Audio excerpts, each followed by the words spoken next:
Good morning, everybody. Good morning. It's been almost a week. Tomorrow is a week since we officially started the 90-day reboot. So we're 1 week into 12, 13 weeks. Super exciting. Oh, yeah. And we've been communicating with you quite a bit via emails, via Facebook, via video. We would love to hear your feedback, whether you want more of something or less of something. Like, hey, can we have more videos or less videos or more recipes? Nobody ever says less recipes, but do let us know. And today we're talking about walking. And we're only talking about walking, we're doing some walking. Tonight, if you're local, we meet at 6:30 at the Rancho Santa Margarita Lake on the side of the restaurants. So we're going to start at those stairs, kind of at the bottom of the stairs where the Victorian benches are. So we're gonna start walking from there, and you can walk as little or as much as you like.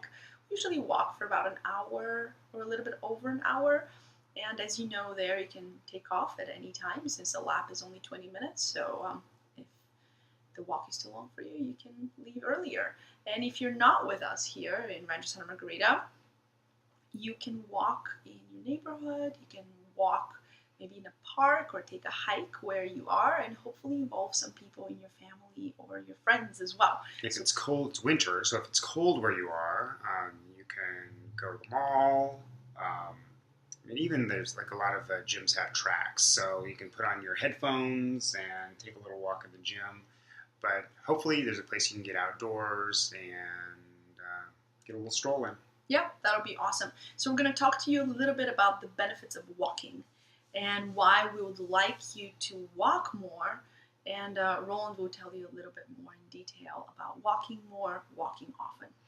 Yeah, so I think by now everyone know you either have a Fitbit or a Jawbone or even just a basic pedometer, or you know somebody that has one. Sometimes most people even have it in their phones. They have some sort of a step tracker in their phone that they. So if you carry that with you, it keeps track of things. And in the, I guess the tradition, if you can call it a tradition since it's only been a couple of years, is to tell people to get 10,000 steps a day. I'm not sure exactly where that number came from, but 10,000 steps a day is the general advice. And that seems like that's not that hard once you get used to it, but when you're going from a lower number of steps, 10,000 a day is pretty tough. So rather than focus on the number that's so high that you feel like you can never reach that or it stresses you out, what we'd like you to do is focus more on walking more often throughout the day versus just walking more. Don't worry whether you hit 10,000 steps a day. Don't even worry whether you hit 70,000 steps average over your week. Just try to walk more often. And there are specific benefits to walking more often. There have been several studies that looked at people who had sedentary jobs, and they compared people who sat most of the day and saved their moving around tasks, filing, cleaning up, and things like that for the end of the day or every several hours, versus people who took those same tasks and spaced them out every 30 minutes. So they would sit for 30 minutes, then would get up, move around, do their filing, go get a coffee, walk around the office and do things. It wasn't work every 5 minutes. It wasn't working out every 5 minutes. It was just getting up and walking around. And what they found was that the people who moved every 30 minutes for just 5 minutes at a time burned more calories, but they also increased their insulin sensitivity, which is a good thing, and they also reduced their blood sugar levels both by 20%. So that's pretty significant. That's pretty awesome. Just moving around for 5 minutes every 30 minutes. And is it okay if I chime something in? Yeah, absolutely. So insulin sensitivity is a way that they measure how well and how fast your body can use blood sugar. So what happens over time as we eat too much of certain foods or we don't move around enough is our body isn't able to use or to utilize the energy from the food we're eating for muscle activity or for brain function, what happens is that energy is taken and stored as fat. And that is especially true if you tend to keep your fat around your midsection. So if you're more of an apple shape, right? And if you tend to have kind of a harder belly, that's mostly for men.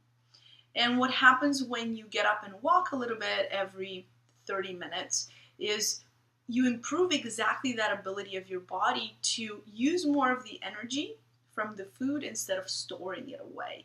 And that is your improved insulin sensitivity. Very important if you're at risk for type 2 diabetes, or if there's someone in your family with metabolic disease, metabolic syndrome, or diabetes. Yeah, and there was actually some specific studies that have been done, and we have our friend Dr. Spencer Nadolsky. He's a proponent of everyone walking immediately after a meal, but also specifically if he's had great results with people with diabetes, both type 1 and type 2, better able to control their blood sugar by getting up and walking around every for about 10 minutes after a meal. So if you have a meal, rather than sit around and talk for a few minutes, why don't you grab your family and just take a little stroll around the block, go do something just for about 5 or 10 minutes, and you're going to find that hopefully your insulin, your ability to handle that blood sugar spike is much improved. Yeah, and doing it right after you eat. Usually we eat and we sit, or then we go and do some dishes, but you could just get out and walk for a little while, or even just do some stuff around your house, go upstairs, do something there, then go back. You can even do things like that, especially when it's cold. I know that it's kind of hard to be cozy at home and then have to go out at 9 o'clock at night, but vacuuming warms you up. Vacuuming warms you up, right? So you can just do some household chore that exerts you. I'll often fold laundry standing or leaning forward, kind of in a back of the leg stretch, so that I can be a little bit more physically active while I'm folding. Yeah. Very cool. So a couple more things. Walking has been shown to really help with bone health. So for those of you who are female, especially over 35, you want to start thinking about maintaining that bone mass that you have. And nothing does that better than walking, because walking is a whole body activity. And there's nothing that you can do. There's no way you can go to the gym and do 10,000 reps of anything. But just strolling around all day, you get 10,000 steps easily. And because your whole body is stacked on top of your lower body, or your bones are getting loaded with vibration, which is really, really important. And bone health is one. And the other one is especially for females again, but both for males, is the health of your pelvic bowl organs. Your bladder, your uterus, your ovaries, your digestive system, they need that support from the bottom. So every time you walk, your pelvic floor is getting stimulated. And you don't need to do specific pelvic floor exercises. You just need to walk, and walk regularly enough so that those muscles are reflexively stimulated to support your organs. Mm-hmm. So walk more often, again. Yes. Versus just walking more. Because when you walk in big chunks, you have sedentary time, walking time, sedentary time, walking time. And that sedentary time brings a relaxation in all of those pelvic floor muscles. And they go from super relaxed to super active. Versus if you get up regularly and walk around and do some stuff 5 minutes every 30 minutes, like Roland said, it's going to help you maintain a regular reflexive tone in those muscles. And that's super important. Yep. And the third and last is mood, improving mood and managing stress and managing depression. There are fantastic studies showing that only half an hour of walking a day is as powerful as antidepressant medication. And imagine if you share that walk with someone that you like, or if you're even by yourself in beautiful nature, or observing some trees and birds and flowers, whatever it is around you that you can enjoy in nature.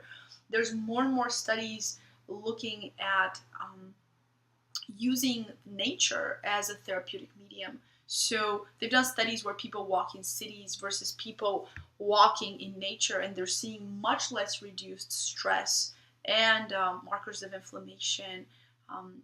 even things like cholesterol and heart rate being greatly reduced by being in contact with nature, by looking at trees, even looking at people who live in neighborhoods with more trees versus less trees. So think about contacting nature and really paying attention to what's green and beautiful around you, or even if it's not green, looking at, the trees that are around you, the little grass that's starting to come out, like all of that is super important. So at least 30 minutes a day of a nice stroll to control stress and depression. Absolutely. Yeah. So 3 big things: weight loss and blood sugar control, bone health and pelvic floor health, and mood and improved mood and fighting stress. That's like 6 things. That's not only 3 things if you want to keep it simple, but it's up to 6 things if you really count them, right? Yeah, so enjoy that. Try to get more walking in. Let us know where you've been walking, what you've been noticing. If you have a pedometer, if you have some sort of way to track your steps, see how you're doing this week. And let this be your challenge for this week, is to start bringing some of this in. And let this not only be a challenge, but also an opportunity to spend more time with yourself in good self-care. Yeah, and if you're in a place where it's snowy or rainy all the time, cold, let us know some of your ideas for how you get out there and walk more and more often. Yeah. Thank you. Thank you for listening, and see you online soon. Have a great day.